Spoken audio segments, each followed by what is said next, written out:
Hello বন্ধুরা, আমি ফ্লিপকার্টে অর্ডার করেছিলাম, তো পার্সেলটা এসেও গেছে। চলো তোমাদের সামনে খুলে দেখাই কেমন এসছে। চলো খুলে দেখাই।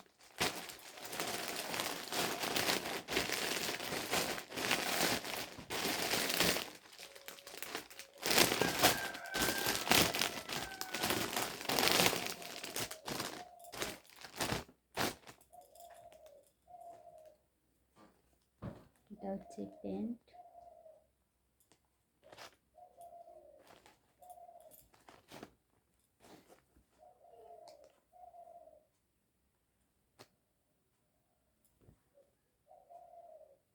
কেমন লেগেছে কমেন্ট করে জানাবে। আমার তো খুব ভালোই লেগেছে, যেভাবে অর্ডার করেছিলাম ঠিক সেই রকমই এসছে, তো আমার ভালোই লেগেছে।